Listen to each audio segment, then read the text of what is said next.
राम कृष्ण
धिक्कार असो, तो मेलेला बरा. कधी आपला हात असा असू नये, हात असा पाहिजे. घेणाऱ्याचा हात असा असतो आणि देणाऱ्याचा हात वर असतो की नाही. तुळशीदास महाराजांचा एक दोहा आहे, तुलसी कर पर कर करे, कर तल कर ना करे, जिस दिन कर तल कर करे, उस दिन मरण भले. तुळशीदास महाराज म्हणतात कर पर कर करे, दुसऱ्याच्या हातावर आपला हात पाहिजे, दुसऱ्याच्या हाताखाली येऊ नये. आणि ज्या दिवशी दुसऱ्याच्या हाताखाली हात करण्याची पाळी आली त्या दिवशी मेलेलं बरं, असं तुळशीदास महाराज म्हणतात. मागणाऱ्याचा हात असा असतो की नाही. पण एक दान असं आहे की देणाऱ्याचा हात असा असतो आणि घेणाऱ्याचा हात वर असतो. असं कोणतं दान आहे सांगा. देणाऱ्याचा हात खाली, घेणाऱ्याचा हात वर. तपकीर ओढतात का तुमच्या? ओढतात ना. मग ते तपकिरीचं दान असं आहे की देणाऱ्याचा हात खाली असतो आणि घेणाऱ्याचा वर असतो. पण ते कसंही असू द्या, हात वरून का असेना पण ती सुद्धा मागणीच आहे. तुकाराम महाराज म्हणतात अशी मागणी माणसाला नाही, देवाला सुद्धा आवडत नाही. आणि मग असा नियम असल्यामुळे, प्राप्त झालेला देव दूर जात असल्यामुळे तुकाराम महाराज म्हणतात की संत देवाच्या सेवेला जीव ओवाळून टाकतात पण मागत नाही. तुका म्हणे जीव भावा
देवा ते काहीही मागत नाहीत. पण साधू संतांनी जे मागितलं ते मागतात. तुकोबाराय म्हणतात देवाकडे काही मागू नये पण संतांनी जे मागितलं ते मागावं. संतांना मागणीच्या बाबतीत आपण गुरु केलं पाहिजे. तुकोबारांच्या गाथेमध्ये वेगवेगळ्या प्रकारचे अभंग आहेत. काही उपदेशपर आहेत, काही मागणीपर आहेत, काही संतपर आहेत, काही देवाचं वर्णन करणारे, काही देवाशी सलगी करणारे आहेत. पण वैकुंठवासी रामकृष्ण भाऊ येडशीकर ते असं म्हणायचे, कितीही प्रकारचे अभंग असले तरी खरं म्हणजे गाथ्यात सगळे उपदेशपरच अभंग आहेत. मागणीपर अभंग उपदेशपर कसा मानायचा? अहो त्या मागणीपर अभंगातून त्यांनी सांगितलं देवाकडे काय मागितलं पाहिजे, हा एक प्रकारचा उपदेशच आहे. तेव्हा संतांचा उदीम उपदेशाची पेठ, प्रेम सुख साठ घेती देती. मागण्याच्या बाबतीत संतांना गुरु केलं पाहिजे.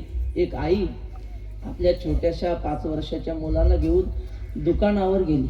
श्री गुरु राऊत बाबा सांगतात ही गोष्ट. आणि मग त्या दुकानदाराने काय केलं, चॉकलेटची भरणी उघडली आणि त्या मुलाला म्हटलं, घे बाळा तुझ्या हाताने चॉकलेट.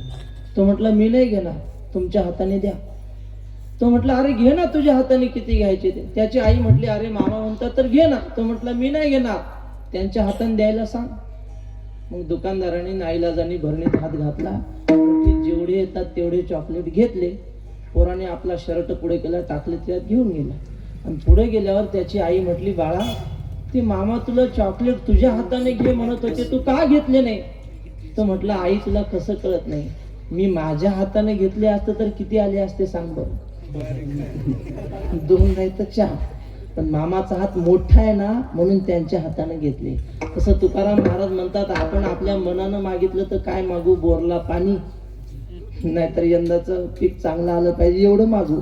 पण तेच जर आपण साधू संतांच्या विचाराने मागितलं तर अविनाशी परमात्मा आपल्या पदरात पडेल. संत काय मागतात? संत फक्त देवाची संगती नाहीतर संतांची संगती मागतात. ज्ञानोबाराय समाधीला बसत असताना देवाने विनंती केली की ज्ञानोबाराय, तुमच्यासारखा महात्मा एवढी सेवा करणारा आजपर्यंत मी कोणी पाहिला नाही. अनेक झाले पण तुमच्यासारखे नाही. निवृत्ती सोपान ज्ञानेश्वर, निवृत्ती सोपान ज्ञानदेव, त्रिमूर्ती तिन्ही देव, धर्मरक्षणार्थ पहाहू कली माझी अवतरले. अशा प्रकारचे महात्मे पुन्हा होणार नाहीत. म्हणून माझी अशी इच्छा आहे की तुम्ही आता समाधीला बसण्याच्या आधी माझ्याकडे काहीतरी मागावं.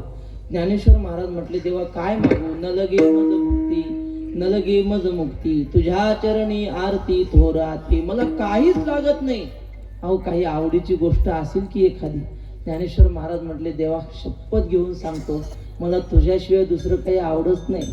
तुझी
कीर्तनाचा घडघडाट, आनंद कोंदला उद्भट, हर्षे डोले वैकुंठ पीठ, तेने सुखे निळकंठ, तांडवनाचे नाच तू.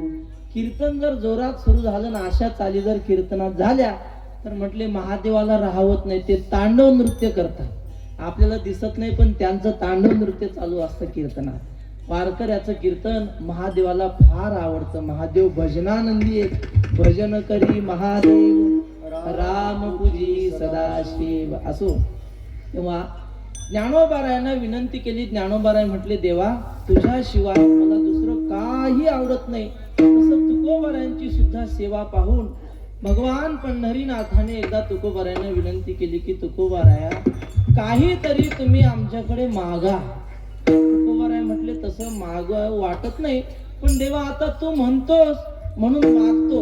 काय ते महाराज अभंगाच्या प्रथम चरणात सांगा. अखंड जगात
मज देतयांची संगती. देवा, ज्यांना अखंड तू आवडतोस, तुझ्याविषयी ज्यांच्या मनात अखंड प्रेम आहे, अशा संतांची, अशा भक्तांची मला संगती दे. म्हटले असे बाकीचे आम्हाला खूप मिळतात. एर बहुत जोडती किरीटी, जयांची भजने भोगासाठी. जे आशा तिमिरे दृष्टी विषयांध झाले. संसारावर अखंड प्रेम करणारे खूप आहेत. नाही, ज्ञानोबा म्हणतात हा स्वभावच असा आहे. पहिली ये बाळ दशे आई बा हेची पिसे, ते सरे मग स्त्री मावसे भुलोनी ठाके. मग स्त्री भोगिता ठाऊ, वृद्धाप्य लागे येऊ. तेव्हा तोची प्रेम भाऊ बाळकांसी. आणि आंधळे व्याले जैसे, तैसा बाळे परिवसे. परी जीवे मरे तो न त्रासे, विषयांसी जो. माणसाची अखंड प्रीती असते जन्मल्यापासून मरेपर्यंत. कशावर? देवावर नाही, संसारावर प्रेम असतं. पहिली ये बाळदशे, लहानपणी लेकराचं प्रेम कुणावर असतं? आई बाबा, बस दुसरं काहीच माहित नसतं त्याला जगातलं. काही असो, तो म्हणतो माझ्या आईला सांगीन, माझ्या बाबाला सांगीन. आणि एकदा जरा जाणता झाला आणि त्याच्या डोक्यावर अक्षदा पडल्या की त्या डोक्यातली आई निघून जाते. मग आईची जागा कोण घेते? बा. यमक जुळलं पाहिजे. आई जाते आणि मग बाई येते. लहानपणी घरात आला की बाबांना विचारायचं आई कुठे गेली, आणि आता घरात आला की आईला विचारतो ती कुठे गेली. आणि प्रेमाची जागा बदलली की नाही? वैकुंठवासी किसन महाराज साखरे गोष्ट सांगायचे. ते म्हटले नवीन विवाह झाला, शेतकऱ्याचं घर, शेतात दिवसभर कामाला गेला. हा संध्याकाळी आला. आल्याबरोबर आईला म्हटलं लवकर जेवायला वाढ, मला भूक लागली. आईनं ताट वाढलं. मराठवाड्यात तुरीचं वरण आणि भाकरी वाढली ताटात. आणि त्याने एक घास तोंडात ठेवल्याबरोबर असा कापला. म्हटलं आई, अगं तू म्हातारी झाली, डोकं पांढरं झालं, पण अजून तुला नीट स्वयंपाक करता येत नाही. कशी डाळ केलीस म्हणे? त्या डाळीत एक तरी डाळीचा कण आहे का? नुसतं ढुळूक पाणी केलंस. आई म्हटली बाळा, रोज मीच स्वयंपाक करत असते, पण आजचा स्वयंपाक मी नाही केला. तो म्हटलं कुणी केला? म्हणली तुझ्या बायकोने केला.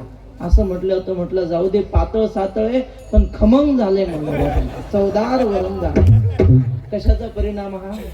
पहिली ये बाळ दशे, आई बा हेची पिसे, ते सरे मग स्त्री मांसे भुलोनी ठाके. असं त्याचं प्रेम फक्त जागा बदलत राहतं, पण संसारावरच. म्हातारा झाल्यावर ज्ञानेश्वर महाराज म्हणतात मग पत्नीवरचं प्रेम जातं, मग नातवंडाला कडेवर घेऊन फिरतो. चला की बाबा पंढरपूरला. तो म्हटलं काय करू पंढरपूरला? आम्हाला पांडुरंगानं बोलवलं तर येऊ म्हणतात. आमचे श्री गुरु मारुती बाबा म्हणतात पांडुरंग काय तुझ्या बापाचा नौकर आहे का म्हणे तुला बोलवायला? तू स्वतःहून गेला पाहिजे. देव बोलवत नाही, देव फक्त एकदाच बोलवतो. कधी? शेवटी संपल्यावर. आपण आपल्या मनाने गेलं पाहिजे म्हणा. लोक म्हणतात काय करावं, आम्हाला घर सोडत नाही. घर सोडायला तयार आहे, आपण घराला सोडत नाही. असो ज्ञानोबा म्हणतात की अशा प्रकारे मधुर सोदेशे मधुकरजचे जैसे गृहसंगोपन तैसे करी जोगा. तशा मधमाशा मधाचं रक्षण करतात, त्या मधाला कोणी हात लावला तर चावा घेतात. तशी ही माणसं घराला सांभाळतात. प्रियोत्तमाची या कंठी प्रमदा घे आटी, तैसी जीवेसी कोपटी धरोनी ठाके. असो ठेला बेडूक कुंडी मशक गुंतला शेमुडी, का ढोरू सबुडबुडी रुतला पंखी. काय माऊलीने आपल्या खेड्यातले उदाहरण दिले. म्हणले चिखलात गाय फसली पावसाळ्याचे दिवस, मग ती गाय निघत नाही ना लवकर. जेवढी तिनं पाय हलवले तेवढी आत जाते. तसे काही माणसं घराच्या चिखलात फसलेली आहेत, ती मरेपर्यंत त्या चिखलातून बाहेर निघत नाहीत. माऊलींना हा दृष्टांत जरा साधा वाटला. आणखी खमंग दृष्टांत माऊली म्हणतात मशक म्हणजे चिलट, आणि ते चिलट शेमडात फसलं. आता ते चिलट निघतं का? मशक गुंतला शेंबुडी बा. किंवा पाण्याचं गढूळ पाण्याचं डबका असतं रस्त्याच्या कडेला, आणि त्याच्यात एखादं बेडूक असतं. त्या बेडकाला वाटतं हे डबकं म्हणजेच विश्व आहे, ह्याच्या बाहेर काही जग नाही, त्याच्यातच ते रमून राहतं. तसे काही माणसाला आपलं घर म्हणजेच विश्व वाटतं, बाहेर कुठे जात नाहीत. असो अशा प्रकारे संसारावर प्रेम करणारे खूप आहेत, पण देवावर प्रेम करणारे दुर्मिळ आहेत. तुकोबाराय म्हणतात आशांची संगती द्या. त्या गोकुळातल्या गवळणी होत्या ना, त्यांची अखंड देवाविषयी प्रीती होती. भगवान परमात्मा गोकुळातून मथुरेला जायला निघाले तेव्हा त्या गवळणींची काय अवस्था झाली. नाथ महाराजांनी एक गवळणच लिहिली स्वतंत्र त्या प्रसंगाचं वर्णन करण्यासाठी. या नंदाचे अंगणी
की नयनीच्या उदकाने भिजली धरणी. त्या गवळणी रडू लागल्या, कृष्णा आम्हाला सोडून जाऊ नको बाबा.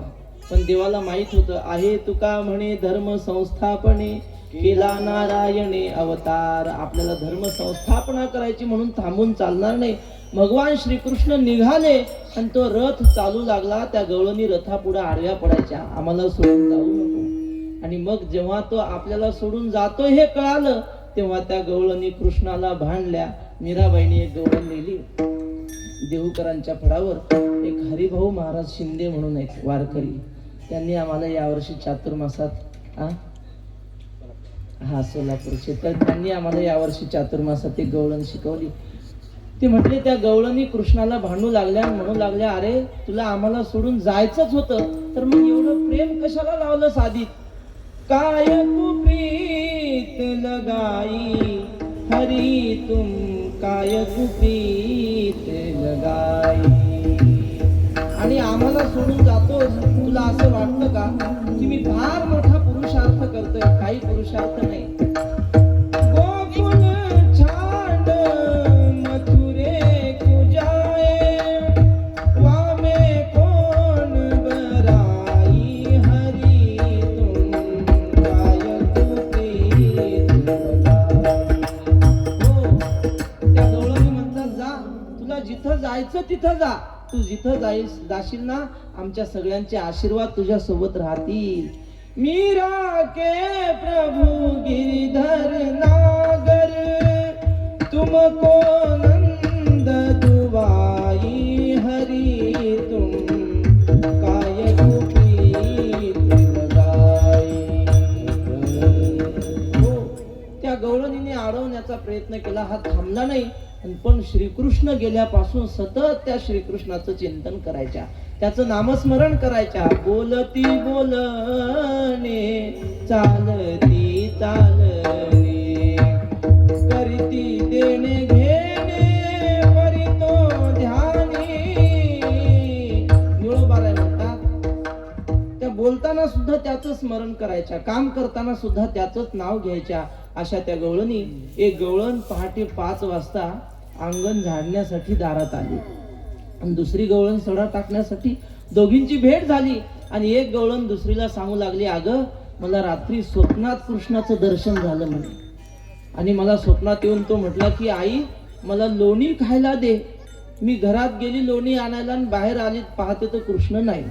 जागृती पुसे साजनी पुसे साजनी पुसे साजनी कवन बोलिले अंगणी कवन बोलिले अंगणी.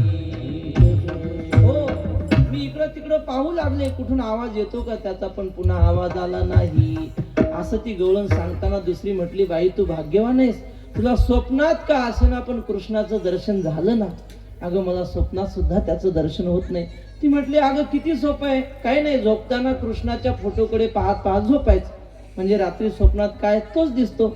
जागता जव अशी जे तव जेणे ध्याने भावना भावी दे डोळा लागत खेळ देखीजे त्याची स्वप्नी. ती म्हटली, काही नाही, झोपताना त्याची आठवण करून झोप, म्हणजे स्वप्नात तो दिसे. ती गवळण म्हटली, बाई मला तो स्वप्नात दिसू शकत नाही. ती म्हटली, असं का म्हणतेस. ती म्हटली, अगं स्वप्न पडण्यासाठी आधी झोप लागली पाहिजे की नाही. आणि तो कृष्ण गोकुळातून गेल्यापासून आजपर्यंत माझा डोळ्याला डोळाच लागलेला नाही, तर स्वप्न पडेल कसं. अस्माकम तू गते कृष्णे गता निद्रापि वैरिणी. असं देवावर अखंड प्रेम करणारे जे असतील, तुकोबाराय म्हणतात, देवा मला त्यांची संगती घडावी. अखंड दया तुझी प्रीती मज दे तयांची संगती. त्यांची संगती दे. बर काय होईल मग मी कमळापती तुझबानाने कांटाळा. आणि पुन्हा पुन्हा मी जी तुझ्याकडे मागणी करून तुला कंटाळा आणतो की नाही. सगळे लोक तुझ्याकडे मागतात, निदान आम्ही तरी तुझ्याकडे मागू नये, कारण मागणाऱ्याचा तुला कंटाळा येतो. पण मी पुन्हा पुन्हा का मागतो. एकदा जर तू माझी इच्छा पूर्ण केली तर पुन्हा तुला मागणार नाही, तुला त्रास देणार नाही, तुझं बाणाने कांटाळा. देव म्हटले, ठीक आहे, दिली तुम्हाला संतांची संगती, काय कराल तुम्ही. तुकाराम महाराज म्हटले, मग काय कराल म्हणजे त्यांचे चरण सोडून दुसरीकडे कुठेच जाणार नाही. महाराज अभंगाच्या द्वितीय चरण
म्हणतात त्यांच्या पायाजवळ मी पडून राहील. काय संतांच्या पायाजवळ? संतांच्या पायाजवळच सुख आहे महाराज. बैसता संतांची संगती, कळू आली कमळापती, आपली कोणीच नव्हती, निश्चय चित्ती दृढ झाला.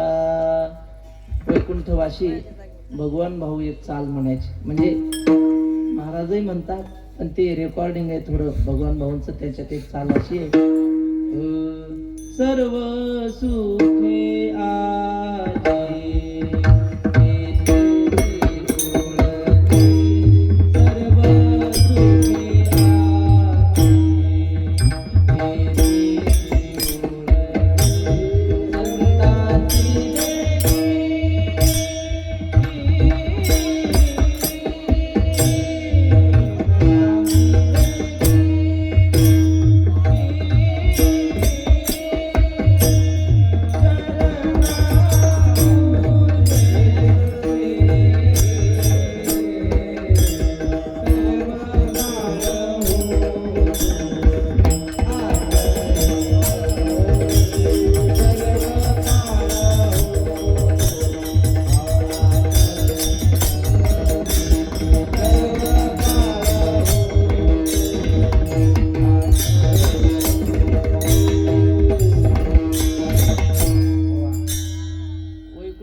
भाऊंची चाल आहे. आणि आम्ही श्री गुरु महाराजांचे ऐकलेले लहानपणी, श्री गुरु नानांचे. आणि हे कशासाठी सांगितलं प्रमाण? सर्व सुखे आजी येथेची ओळखली, संतांची देखील चरणामुजे, त्यांच्या चरणाजवळ सर्व सुख राहतात. अशी संतांचे चरण मी कधी सोडणार नाही. संतांच्या चरणाजवळ काय लाभ होतो? श्री गुरु हे संत ज्ञानोबा यांच्या जीवनातला प्रसंग थोडक्यात सांगतो. पण सगळ्यांनी एकदा भजन करा, नाहीतर आम्ही गावे आणि तुम्ही कोणी काही न म्हणावे. ते तू आम्हा सांगितले नाही देवे. ज्ञानोबाराय म्हणतात कीर्तनात सगळ्या प्रकारचे लोक असतात. गाते, श्रोते, पाहते, चतुर, विनोदी, दुष्टिते, हे सगळे जरी असले, सोहमभावी ब्रह्मज्ञानी असतात काही, पूर्ण ज्ञाते. या सगळ्यांना माझी विनंती आहे, गाते, श्रोते आणि पाहते.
हा आनंद फक्त आनंद गावातच मिळू शकतो. पहिली चाल ज्या मात्रेत त्याच मात्रेत जोडता. सोपं आहे का महाराज? हे साधनेशिवाय शक्य नाही. विठ्ठल विठ्ठल.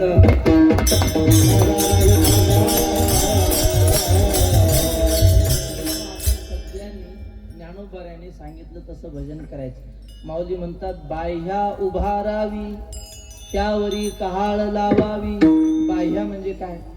बाह्या म्हणजे हात आणि उभारावी म्हणजे वर कराय. सगळ्यांनी हात वर करून टाळी वाजवायची. विठोबा रखुमाई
साधावया निज काज सांडूनी लौकिकाची लाज. कीर्तनी नाचती भोज परमाद्भुत अति दक्ष.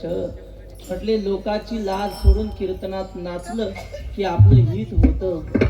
कीर्तनात असं मुद्दाम लिहिलं. त्यांना माहिती आहे लोक लाज सोडून नाचतात पण कीर्तनात नाही. कुठं? तिकडं नाचतात डीजेच्या पुढे. पण तिथं लाज सोडल्यावर काय उपयोग नाही. इथं लाज सोडून नाचलं तर देव प्राप्त होतो. हे सगळे नाचले पण तुमच्यावर माझा काही विश्वास नाही. तुम्ही भजन केलं की नाही. आता मी पुढे म्हटलो की माझ्या मागे खाली बसलेल्या भक्त पुरुषांनी मागच्या सहित जय ठोबा रखुमाई. तुम्ही नाही जय ठोबा रखुमाई.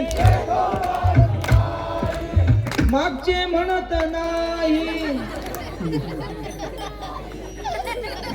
आता म्हणतो आम्हाला माहिती आपल्याला दिसत नाही. म्हणत असतील पण अंधारामुळे म्हणायला. हा तुम्ही नाही आई साहेब तुम्ही थांबा. जय ठोबा रखुमाई. आता तुम्ही नाही. आता फक्त लाडकी बहिणी योजना. जय ठोबा रखुमाई. जय ठोबा रखुमाई. जय ठोबा रखुमाई.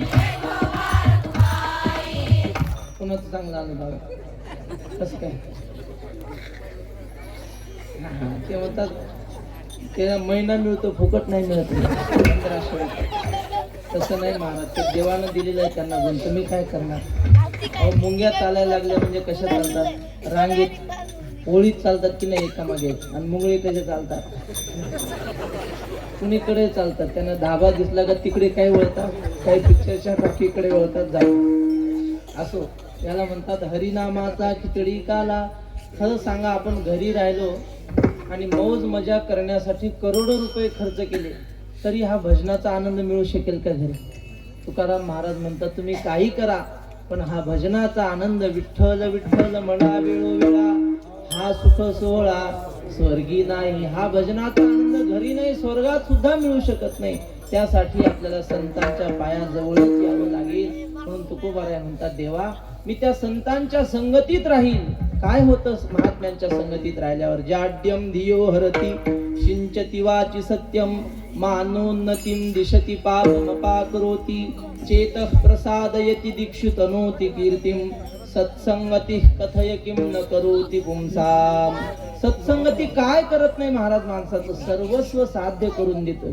मानोन्नतीम दिशती, आपली कीर्ती होते. आणि तुकाराम महाराज म्हणतात, जर आपल्याला वाईटाची संगती घडली तर मग काय होतं? जीवन अधोगतीला जातं. गती अधोगती मनाची हे युक्ती, मन लावा संगती संतांची या. तुकाराम महाराज म्हणतात, संतांच्या संगतीत मन लावलं पाहिजे. परंपरेनं दृष्टांत सांगतात, काही काळजी करू नका, लांबवणार नाही. परंपरेनं दृष्टांत असं सांगतात की कुणीतरी एक राजा जंगलामध्ये शिकारीसाठी गेला आणि दमल्यामुळे एका झाडाच्या सावलीला तो झोपला. त्याच्या तोंडावर ऊन येत होतं म्हणून एक राजहंस पक्षी असा पंख पसरून बसला. कशासाठी? राजाच्या तोंडावर ऊन पडू नये, त्याला शांत झोप लागावी म्हणून. थोड्या वेळाने एक कावळा आला. तो हंसाच्या जवळ बसला आणि बसल्या बसल्या त्याने कार्यक्रम केला. काय केलं? घाण टाकली. ती नेमकी राजाच्या तोंडावर घाण पडली. राजाला जाग आली, हात लावला तर घाण वास आला. कुठून घाण पडली? पुढे वर पाहिलं, कावळा लगेच उडून गेला. दिसला कोण? राजाने लगेच बाण घेतला आणि राजहंसाला बाण मारला. बाण छातीत घुसला. राजहंस खाली तरफडत पडला आणि मरणाऱ्या राजहंसाला तो राजा पाहत होता. तो राजहंस मरता मरता म्हटला, राजा माझी काही चूक नाही. नाहम काको हतो राजन हंसोहम निर्मले जले नीच संग प्रसादेन जातम जन्म निरर्थकम. राजा, मी तो कावळा नाही ज्याने घाण केली. माझं काही चूक नाही, पण आज मला मरावं लागतंय. ह्याचं कारण फक्त अर्धा क्षण मी वाईट कावळ्याची संगती केली, त्यामुळे आज मला मरायची पाळी आली. तुकाराम महाराज म्हणतात, तेच अर्धा क्षण जर वाईटाच्या संगतीतून निघून सज्जनाच्या संगतीत आपण अर्धा क्षण घालवला तर काय होईल?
सगळी पाप नष्ट करण्याचं सामर्थ्य त्या संगतीत आहे. ज्ञानोबारायांच्या जीवनातला प्रसंग सांगतो. ज्ञानोबाराय तीर्थयात्रेला निघाले. का बरं? कारण ज्ञानोबारायांना माहित होतं, येथ वडील जे जे करीती तया नाम धर्म ठेविती मग तेची एर अनुष्ठिती सामान्य सकळ. माऊलींनी आपल्याला आचरण करून दाखवलं की दृष्टी जव आहे तव पहावे ते तुले पाहे मुकत्वा आधी वाचा वाहे सुभाषिते. ज्ञानोबाराय म्हणतात की जोपर्यंत आपली दृष्टी चांगली आहे तोपर्यंत जगात पाहण्यासारखं जेवढं असेल. काय म्हटलं मी? तुमचं लक्षच नव्हतं इकडं. सांगा काय सांगत होतो मी? बोला. कीर्तन सांगत होतो, बरोबर आहे. ज्ञानोबाराय म्हणतात, जोपर्यंत डोळे चांगले आहेत ना तोपर्यंत जगात पाहण्यासारखं जेवढं असेल ते सगळं पाहून घ्यावं. म्हणजे जेवढ्या सिरियल चालू असतील सगळ्या चॅनलच्या सिरियल पाहावे, जेवढे पिक्चर रिलीज झालेले असतील सगळे पाहावे. बरोबर ना? हो का? असं नाही. ज्ञानोबाराय म्हणतात, साधू संतांनी आपल्या कल्याणासाठी ग्रंथ लिहून ठेवलेले आहेत. त्यांनी झाडाचा पाला पाचोळा खाऊन जीवनाची राख रांगोळी करून आपल्यासाठी अमृतासारखे ग्रंथ लिहून ठेवलेत. जोपर्यंत डोळे चांगले आहेत तोपर्यंत एकदा तरी ते ग्रंथ डोळ्याखालून गेले पाहिजे. भावार्थ रामायण एकदा तरी वाचलंच पाहिजे. किती सुंदर आहे महाराज रामायण. एक ओळी सांगता आता सहज आठवली, मला सांगायची नव्हती पण सहज आठवली. प्रभू रामचंद्र वनवासाला निघाले. सीता माता म्हटली मी सुद्धा येणार. देव म्हटले अगं तू येऊ नको, तुला वनवास सहन होणार नाही. मग सीता माता म्हटली मी घरी राहून काय करू. मग प्रभू रामचंद्राने सांगितलं घरी राहून काय कर. जैसे लक्ष्मी नारायण तैसे सासू सासऱ्या भाऊन सेवा करावी आपण सावधान सद्भावे. प्रभू रामचंद्र म्हणतात तू घरी राहून सासू सासऱ्यांची सेवा कर. काय समजायचं सासू सासऱ्यांना. सासरा म्हणजे म्हातारडा आहे असं समजायचं नाही. हा नारायण आहे, विष्णू आहे असं समजायचं. आणि सासू म्हणजे म्हातारी आहे असं समजायचं नाही. महालक्ष्मी आहे असं समजायचं. आणि लक्ष्मी नारायण समजून दोघांची सेवा करायची असं प्रभू रामचंद्रांनी सीतेला सांगितलं. का सीतेच्या रूपाने आपल्या सगळ्यांना सांगितलं. सासू सासऱ्यांना लक्ष्मी नारायण समजलं पाहिजे असं प्रभू रामचंद्राचं वचन आहे. हे ज्या सुनेने वाचलं ती सासूला त्रास देईल का हो? सासू सासऱ्यांना घराच्या बाहेर काढेल का? पण हे रामायण वाचलं तर कळेल ना, अन्यथा कळणार नाही. म्हणून माऊली म्हणतात दृष्टी जोपर्यंत चांगली आहे तोपर्यंत जेवढे ग्रंथ वाचता येतील वाचून घ्यावे. पाय जोपर्यंत चांगले आहेत जव हे सकळ सिद्ध आहे. हात चालावया पाय आणि काम करायला हात जोपर्यंत चांगले आहेत ना तोपर्यंत जगामध्ये जेवढे तीर्थक्षेत्र असतील तिथं जाऊन यावं. एकदा पाय कामातून गेले की एसटी फुकट झाली तरी तिचा आपल्याला उपयोग होत नाही.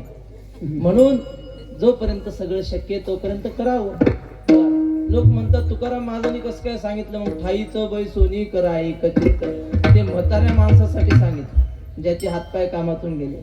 आणि ज्यांचे चांगले आहेत त्यांना तुकोबारायांनीच लिहिले की नाही जवळ हे सगळं सिद्ध आहे. असो काय सांगत होतो.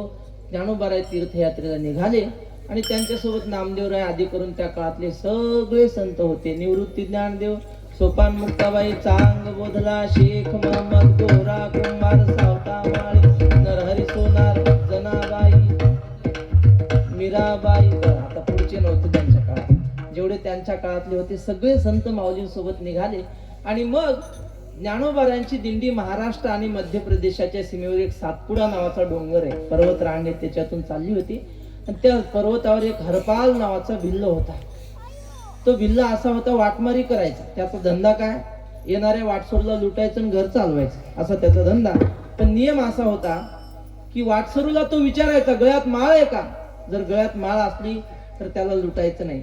पंढरपूरची वारी केली का, तो जर हो म्हणला तर त्याच्या पाया पडून त्याला सुखरूप वाट लावायचं. पण या दोन्ही नियमात नाही बसला की मग चांगला ठोकायचा, चांगला हाणायचं त्याला जोरात आणि सगळं लुबाडून त्याच्या पसलं घ्यायचं आणि मग वाट लावायचं असा त्याचा नियम. म्हणजे वारकऱ्यावर प्रेम. आणि त्याच रस्त्याने यांची दिंडी आली आणि टाळ मृदंगाचा आवाज कानावर आल्याबरोबर त्याच्या अंगावर रोमांच आले. त्याला वाटलं टाळ मृदंगाचा आवाज एवढ्या जंगलात कस काय येतोय. एका टेकडीवर गेला आणि पाहू लागला तर त्याला दिसलं उंच पताका झळकती, टाळ मृदंग वाजती, आनंदे प्रेमे गर्जती, भद्र जाती विठ्ठलाचे आले हरीचे विठ्ठल. त्याच्या लक्षात आलं वारकऱ्यांची दिंडी येते. त्याने कुऱ्हाड दूर फेकून दिली आणि हात जोडून रस्त्यावर उभा राहिला. दिंडी जवळ आल्याबरोबर गडबडा लोळू लागला ज्ञानोबारायांच्या चरणावर आणि त्यांना म्हटला महाराज काही करा पण आज माझी इच्छा अशी आहे की तुमची सगळी दिंडी घेऊन माझ्या घरी चला. मी सगळी तुमची राहण्याची जेवणाची व्यवस्था करतो.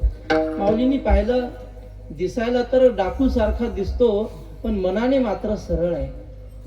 ज्ञानोबाराय म्हटले ठीक आहे चला.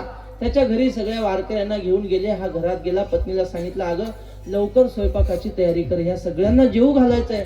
ती म्हटली अहो स्वयंपाक करायला मी नाही म्हणत नाही पण घरात काही नको का. काहीच नाही, धान्य नाही, स्वयंपाकाचं काहीच साहित्य नाही. त्याला दाखवले डबे उघडून काहीच नाही डब्यात. मग मात्र त्याच्या लक्षात आलं आता मात्र अनर्थ झाला. त्यांना आपण आणलं घरी काहीच नाही. त्याला लक्षात आलं की आता परत धंद्याला गेलं पाहिजे. माऊलींना त्यांनी सांगितलं महाराज तुम्ही हरिपाठ भजन करा, मी आत्ता जाऊन आलो असं म्हटलं. आणि मागच्या दारांनी कुऱ्हाड घेऊन निघाला धंद्याला. काय धंदा होता, वाटमारी करायचा. रस्त्यावर येऊन उभा राहिला. ज्या रस्त्याने खूप लोक जाणं येणं करायचे रोज, दुर्दैवानं त्या दिवशी त्या रस्त्याला कोणीच नाही. मग ह्याने विचार केला, आज जर वारकरी उपवाशी गेले तर मी जिवंत राहणार नाही, ह्याच कुऱ्हाडीनं मी माझा शिरच्छेद करीन. बस देहाविषयी असं उदार झालं की मग देवाला दम निघत नाही. तुका म्हणे व्हावे देहाची उदार, रखुमा देवीवर जोडावया. आणि मग देवाने ठरवलं आता ह्याला गिराईक मिळणार नाही, आपणच ह्याचं गिराईक व्हायचं. म्हणजे मग देव निघाला महाराज पंढरपूरहून. आणि त्या काळातल्या पाटलाचा पोशाख घातला आणि भरपूर सोनं नाणं, 10 बोटात 10 अंगठ्या घातल्या सोन्याच्या, गळ्यात सोन्याची साखळी. कशासाठी एवढं? त्याचा धंदा झाला पाहिजे म्हणून. आणि एवढा नटून तटून देव निघालेला रुक्मिणी मातेनं पाहिलं. तिनं विचारलं कुठं निघाले? का लग्नाला निघाले काय मोठ्या कोणाच्या तरी? देव म्हटला मार खायला निघालो, यायचंय का तुला? ती म्हटली काही हरकत नाही, जिथं तुम्ही तिथं आम्ही. मग देवाकडे तिनं पाहिलं, तिनं सुद्धा शृंगार केला. आता ती जगाची मालकी नाही, तुझ्यापाशी काय कमी आहे का? सोन्या नाण्याला आणि अलंकाराला काही कमी आहे का? भरपूर अलंकार. तिनं सगळे अलंकार, गळ्यात मंगळसूत्र, लहान होतं त्या दिवशी मोठं घातलं, असं भलं मोठं. बर नथ घेतली, कानात घातली, पुन्हा झुंबर घेतले. आत्ता सुदीवर आली. नथ कानात नाही नाकात घातली, कानात झुंबर घातले, एकदाणी घातली, सगळे अलंकार घातले. निघाले दोघ जण. त्या काळातले वाहन, भारीचं वाहन म्हणजे काय? बैलगाडीच, पण ती अशी सजवायची, तिला वरून आमच्याकडे डमणी म्हणतात, तुमच्याकडे काय? तट्ट्या. बा तट्ट्या केला आणि बैलाच्या गळ्यात घुंगरांची हारण. अशी बैलगाडी निघाली. ज्या रस्त्याने तो हरपाल उभा होता, घुंगरांचा आवाज आल्याबरोबर त्याच्या लक्षात आलं गिराईक येतंय. झाडाच्या मागे लपला. गाडी जवळ आल्याबरोबर रस्त्यावर आला आणि दोन्ही बैलाच्या येसनी धरल्या. आणि तिथून विचारलं, गाडी चालक आला. कोण? हाच होता गाडी चालक. त्याला विचारलं, का रे बाबा गळ्यात माळ आहे का तुझ्या? त्याने हात लावून पाहिला. तो म्हटला माळ बिळ काही नाही, आम्ही माळ घालत नसतो. तो म्हटला माळ घालत नसतो म्हणजे? तो म्हटला आम्ही पाटील लोक आहोत, आम्हाला पोळी सोबत नळी असल्याशिवाय आमचं पोट भरत नाही म्हणे. बर वारी केली का पंढरपूरची? तो म्हटला वारी बिरी काही नाही, इकडे आमचे पैसे वाटलेले आहेत, कर्ज वसुलीला चाललो म्हणे. बर मग त्यांनी बैल दिले सोडून, मागून आला आणि ह्याचं शर्ट धरलं, ओढला खाली आणि असा बेदम लाता बुक्क्या सुरू केल्या. माणसाला मार खायला काही वाटत नाही, पण बायको पुढे मार खायचा अवघड आहे असं म्हणतात. मी आपलं ऐकलेलं सांगतो मोठ्या लोकांना. बर मग ती त्याची मंडळी धावत आली. मंडळी म्हणजे रुक्मिणी आई साहेब.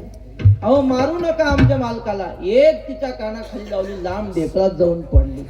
दोघांना बेदम मारलं, सगळं अंगावरचं काढून घेतलं, फक्त कपडे ठेवले अंगावर, निघून गेला. आणि काही नाही, किती लागतं पंक्तीला? 5-50 वारकरी जीव घालायचे. किती तोळे मोडला असा? तोळे कशाला, उगं थोडं मोडलं आपलं. आणि घातली पंक्तीचं सगळं साहित्य आणलं घरी, स्वयंपाक सुरू झाला. इकडे ही दोघं जंगलात, खायला काही नाही, भूक लागली. इकडं तिकडं पाहत होते तर एका दिशेनं धूर निघताना दिसला. त्यांच्या लक्षात आलं, ज्या अर्थी इकडं धूर निघतोय त्या अर्थी यत्र यत्र धूमहा तत्र तत्र ग्रामहा. ज्या अर्थी इकडून धूर निघतो त्या अर्थी इकडं काहीतरी गावं असलं पाहिजे.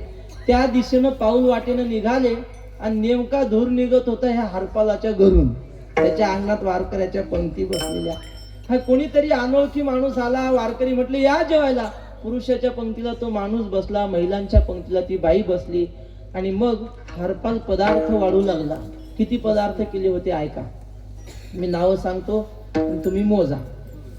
बेसन दळ करंजा, बुंदी श्रीखंड पुऱ्या ताजा, शर्करा दधी नवनीत आजा, सांडगे वडे पापड भाज्या. किती झाले? जाग काय करायचं आपल्याला, करायचे नाही खायचे, फक्त आपलं ऐकायचं. मग एवढे पदार्थ हरपाल वाढू लागला आणि वाढत वाढत इथं आला. ज्याला मारलं होतं त्याच्या जवळ. त्याच्या लक्षात आला, आता ह्यानं जर सांगितलं लोकांना की मला मारून पंगत चालू आहे ही, तर आपली सगळी चव जायची. मग त्याच्या कानात सांगितलं, हे बघ मी तुला मारला असं जर इथं कुणाला सांगितलं तर आतापर्यंत मुका मार दिला होता, आणि जर सांगितलं तर मग हे आता तुमचं शेवटचं गोड जेवण समजा. तो म्हटला, बाबा तसं काही करू नको, 2 घास खाऊ दे फक्त, कुणाला सांगणार नाही. आणि मग पदार्थ वाढून झाले आणि संकल्प सोडायला आता उठणार ज्ञानेश्वर महाराज. तेवढ्यात सावता महाराजांनी ह्या माणसाकडे पाहिलं आणि सावता महाराजांना वाटलं की ह्या माणसाला कुठंतरी आपण पाहिलंय, पण नाव लक्षात येत नाही, गावही लक्षात येत नाही. सावता महाराज म्हटले, माऊली ह्या माणसाला कुठंतरी पाहिल्यासारखं वाटतं, पण लक्षात येत नाही नेमकं कुठं पाहिलंय. माऊली म्हटले, अहो कुठंतरी भेट झाली असेल, खूप गावं आपण फिरत आलो, माणसासारखी माणसं असतात, जरा चेहरापट्टी सारखी असते. तसं नाही म्हणे, अगदी जवळचं नातं वाटतं पण लक्षात येत नाही. मग माऊलींनी म्हटले, एवढे सावता महाराज आपल्याला आग्रह करून सांगतात तर बघू. माऊलींनी जरा निरखून पाहिलं तर खाना खुना पटल्या. माणसाने किती सोम केलं तर काही गोष्टी बदलता येत नाहीत ना. खेळतो येण्याची खेळावा, नटतो येण्याची अवगावा. नाटक करायला देवासारखा दुसरा कोणी नाही, पण संतापुढे किती नाटक चालणार आहे. ज्ञानेश्वर महाराजांनी ओळखलं की हा वाटसरू नाही, कुणी पाटील नाही, हा कोण आहे? योगी या दुर्लभ तो मिळाले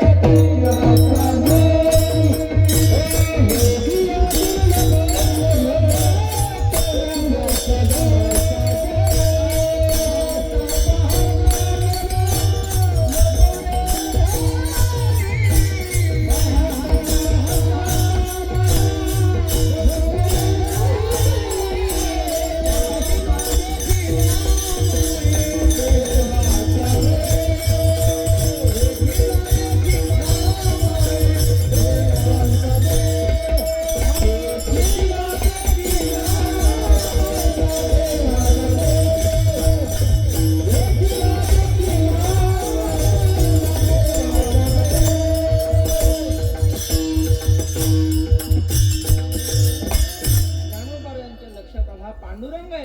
पण आता जर मी सगळ्यांना सांगितलं की हा पांडुरंग आहे, लोक जेवायचं सोडून देतील आणि दर्शन बारी सुरू होईल. त्यापेक्षा आता जेवू द्या, नंतर आपण सांगू. आणि मग सगळे पदार्थ वाढून झाल्यानंतर माऊली उठले, हरपालाच्या हातावर पाणी दिलं आणि त्याला म्हटले, म्हण माझ्या माग, अनेन अन्नदानेन भगवान विश्वात्मा प्रियताम, असं म्हणून त्याच्या हाताने संकल्प सोडला. आनंदाने जेवण झाली आणि मग माऊलीने सांगितलं, हरपाला आज तुझ्या जीवनातला आनंदाचा, भाग्याचा, सोन्याचा दिवस आहे का? तुझ्या घरी पंढरीचा पांडुरंग आला. तो म्हटलं, बरोबर आहे महाराज, तुमच्या रूपाने पांडुरंगच आला. ते म्हटले, आमच्या रूपाने नाही, हा समोर दिसणारा माणूस म्हणजे पांडुरंग आहे आणि ती दूर बसलेली बाई आहे की नाही, ती रुक्मिणी आहे. तो असा खाली पाहून हसत होता. तो म्हटलं, पांडुरंग असता तर एवढा मार खाल्ला असता का आपला? आपण अर्धा तास मारलं त्याला, याने नुसतं रागवून पाहिलं असतं तरी मी जळून गेलो असतो. असू शकत नाही. पण माऊली म्हटले, बाबा तुझ्या माझ्या बोलण्यावर विश्वास बसत नाही, पण मी सांगतो, माझी असत्यवादाचे तप वाचा केले बहुत कल्प, तया फळाचे हे महाद्वीप पातलो प्रभू. मागच्या हजारो करोडो जन्मात मी कधी असत्य बोललो नाही. तुला प्रतिज्ञापूर्वक सांगतो, हा दुसरा तिसरा कोणी नाही, हा पांडुरंग आहे आणि ती समोरची रुक्मिणी आहे. असं ऐकल्याबरोबर मग मात्र त्याच्या डोळ्यातून अश्रूंच्या धारा सुरू झाल्या. त्याला वाटलं, आपण वारकऱ्यांना एवढा सन्मान देतो आणि वारकऱ्यांचा आराध्य पांडुरंग परमात्मा त्याला लाथेनं मारलं. रडू लागला, देवाच्या पायावर नतमस्तक झाला, देवा क्षमा करा. देवानं सांगितलं, अरे काळजी करू नको, भक्ताच्या लाता खाण्याची माझी जुनी सवय. म्हटले, छातीवरचं वस्त्र काढलं आणि आपली छातीवरचं चिन्ह दाखवलं, अजूनी पाऊलाची मुद्रा, मी हृदयी वाहे गा सुभद्रा, आपुलिया दैव समुद्रा जतनी लागी. माझी कथा संपली. कशासाठी ही कथा सांगितली? ज्ञानोबारायांच्या पायावर नतमस्तक झाल्यामुळे त्या हरपालाच्या डाकूच्या घरी देव आला. नाही, नुसता देव आला नाही, त्याच्या लाता खाल्ल्या देवाने. हा कशाचा महिमा आहे? संतांच्या चरणाचा महिमा आहे हा. तुकोबाराय म्हणतात, देवा मला काही नको, या संतांची संगती दे, मी त्यांच्या चरणाजवळ बसून राहील, मनाने काही करणार नाही आणि पुन्हा पुन्हा तुमच्याकडे येते. मी मागणी करतो, तुमच्या दारावर भीक मागतो. ठाकलो से द्वारी वा याचक भिकारी, असं पुन्हा पुन्हा तुम्हाला भीक मागून तुमच्या समोर रडतो की नाही, ते तुमचीही अडचण दूर होईल आणि माझी अडचण दूर होईल. आता आपली वेळ संपलेली आहे. तुम्ही आम्ही पिढो जेणे, दोन्ही वारती एकाने, बैसलो धरणे हाका देत दानासी. तेव्हा हे तुमचंही माझंही दुःख नष्ट होईल. आणि देवा, माझ्या या बोलण्याकडे तुम्ही लक्ष दिलं पाहिजे. आम्ही कुणाकडे मागत नाही, फक्त तुमच्याकडे मागतो. तुम्ही जर आमच्याकडे दुर्लक्ष केलं तर आम्ही कुठं जायचं? का म्हणी घरी माझे कोणी नाही हरी, नका करू दुरी पद पाया वेगळे. वेळ संपलेली आहे. फक्त एक वाक्य सांगतो, 2-3 वाक्याची गोष्ट सांगतो की एकदा प्रभू रामचंद्र वनवासात असताना बाणाला धार लावत होते. असं बुडवायचा आणि त्या दगडावर घासायचा बाण. असं बराच वेळ चाललं आणि पाण्यात ज्या डबक्यात बाण बुडवत होते पाण्याच्या, त्या डबक्यातलं पाणी असं लाल बुंद झालेलं. देवाच्या लक्षात आलं काहीतरी ह्याच्यात जीव जंतू असला पाहिजे, प्राणी असला पाहिजे, त्याचं रक्त आहे. हात घातला तर हातावर एवढा मोठा बेडूक आला. देव म्हटले का रे? त्याच्या पाठीला अशा जखमा झालेल्या होत्या बाण लागलेला. देव म्हटले का रे, तुम्ही पावसाळ्यात कारण नसताना किती मोठ्या मोठ्याने ओरडता. आता थोडा जर ओरडला असता, आवाज केला असता तर मला कळलं असतं की नाही याच्यात बेडूक आहे. तुला एवढ्या जखमा झाल्या नसत्या. तो बेडूक म्हटला देवा, आम्हाला जेव्हा जग त्रास देतं ना तेव्हा आम्ही तुम्हाला हाका मारतो, पण आज मी विचार केला आज जग त्रास देत नाही. आज आपल्या जीवावर कोण उठलंय? देवच आपल्या जीवावर उठला. आता हाक मारायची कोणाला ना आवाज कोणाच्या नावानं द्यायचा.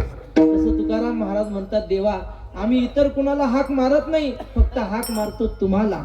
आणि तुम्हीही आमच्या बोलण्याकडे दुर्लक्ष केलं तर आम्ही कोणाकडे हाक मारायचा, कोणाला पदर पसरायचा, असं महाराज अभंगाच्या शेवटच्या चरणात. बोला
मातेश्वराच्या चरणी समर्पित करतो. जे काही योग्य असेल ते सद्गुरु जोग महाराज वारकरी शिक्षण संस्था यांचा आहे.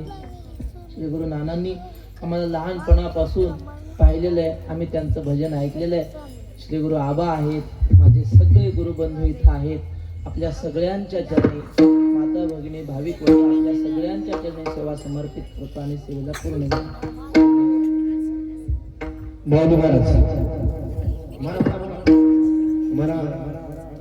मनोज महाराज तुका म्हणे